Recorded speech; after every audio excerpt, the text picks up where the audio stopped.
थोड़ा नीचे कीजिए साहब। मेरा नाम मोहम्मद जाबिर है। मैं यहाँ महू की शहर की जामा मस्जिद में जी बताएं। मेरा नाम मोहम्मद जाबिर है। मैं महू शहर की जामा मस्जिद में इमाम हूँ। मैंने आप मीडिया साथियों को इसलिए बुलाया है कि मुझे ये खबर मिली है सोशल मीडिया से के थ्रू, चूँकि ये बाकायदा पूरे देश में ये माहौल बनाने की कोशिश की जा रही है या खबर फैलाने की कोशिश की जा रही है कि मुसलमान को इंडिया की जीत से नाराज़गी थी और इस तरह से ये मामला बिगड़ा है और मुसलमानों की वजह से ये सब कुछ हुआ है। ये एक गलत बात फैलाई जा रही है और इस चीज़ से हमें बहुत दुख हुआ है। मुस्लिम कौम को या मुस्लिम समाज को इस तरह बदनाम करने की कोई ज़रूरत नहीं है।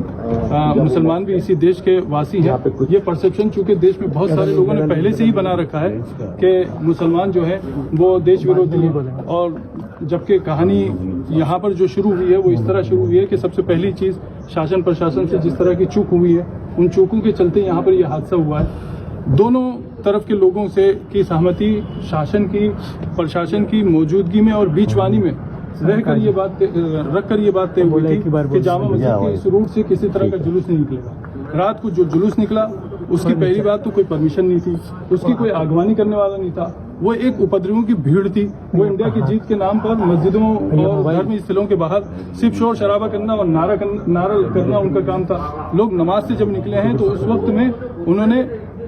उस वक्त में ये भी हुआ है कि सुतली बम मस्जिद पर फेंका गया। अब इसका इंडिया की जीत से क्या लेना देना था? क्या मस्जिद पर बम फेंकने से इंडिया की जीत का जश्न मनेगा?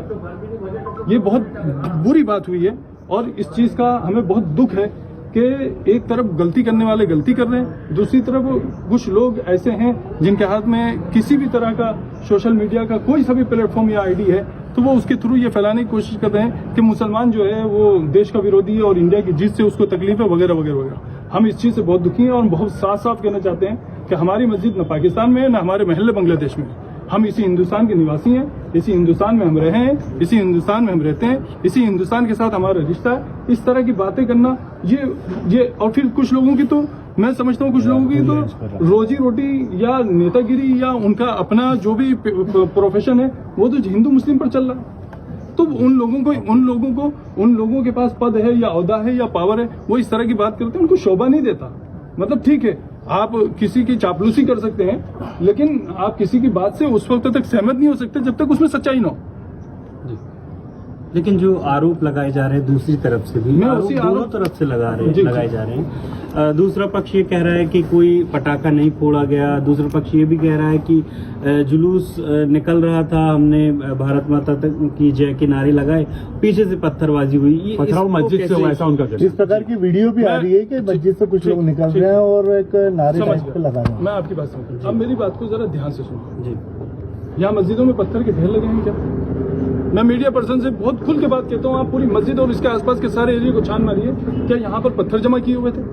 एक बात। दूसरी बात, मेरा बुनियादी सवाल यह है कि जिस एरिया से जुलूस नहीं निकलना प्रशासन की मौजूदगी में बीचवानी में रहकर दोनों पक्षों के बीच तय हो चुका था, उस वक्त में जुलूस का उसी रूट से निकलना, बगैर आगवानी करने वालों और उसके संयोजकों के बगैर निकलना, नारों के साथ निकलना, नमाज के वक्त में निकलना, क्या ये सब इस देश में मतलब पनपने की बातें हैं या महू में इस तरह सद्भावना पैदा होगी?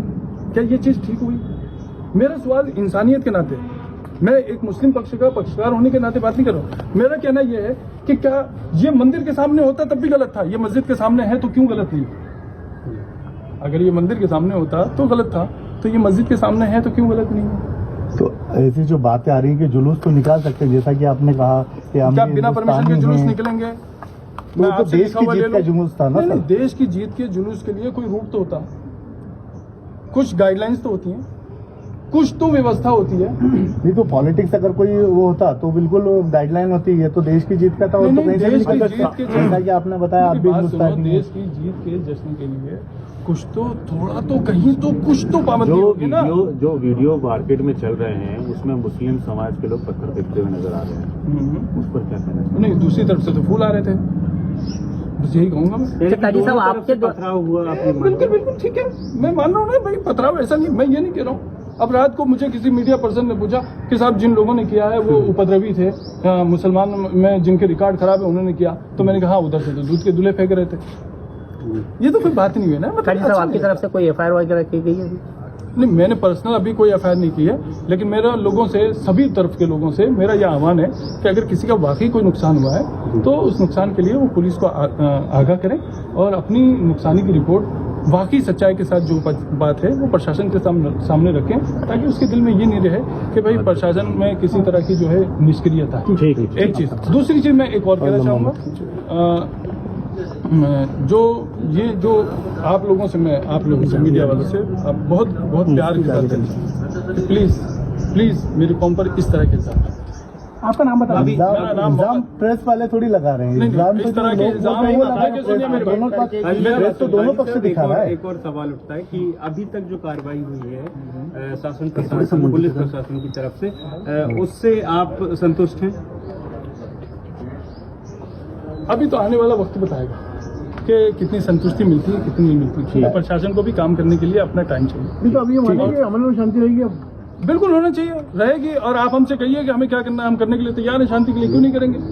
ठीक है। हमने प्रशासन से कहा है कि हम पूरी तरह जो है। अच्छा, एक चीज और, लोग इस तरह खबर फैला रहे हैं मुसलमानों की, आग तो मुसलमानों की दुकानों में लगी, गाड़ियां तो मुसलमानों की चली है, और घरों में घुस के तो मुसलमानों के मारा गया। आप मुझे 2-4 वाकये ऐसे बता दीजिए कि हिंदुओं के घर में घुस के मुसलमानों ने मारा हो, मुसलमानों ने 2-4 दुकानों को आग लगा दी हो, 10-5 बाइकें चली हो। मेरा खुला चैलेंज है भाई, मैं पत्ती चौराहा में यही दावा कर रहे हैं।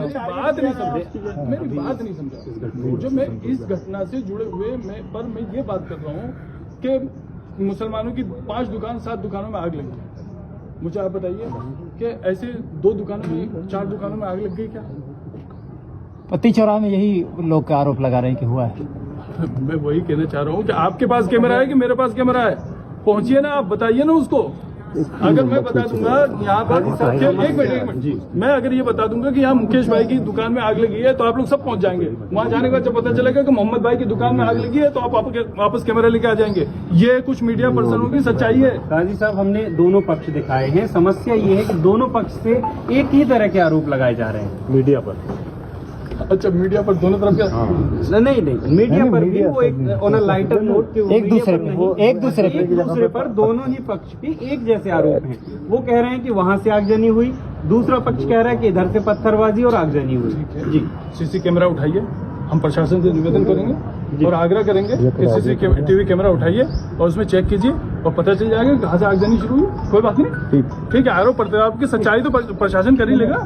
फिलहाल आप क्या अपील करना चाहेंगे? अभी शांति बनाने में जिसका जो सहयोग लग सकता है उसको सहयोग देना चाहिए और शहर को पुरानी हालत पर वापस आना चाहिए, और जो सद्भावना पहले बनी हुई थी उससे बेहतर सद्भावना का माहौल बनाने की कोशिश करना चाहिए।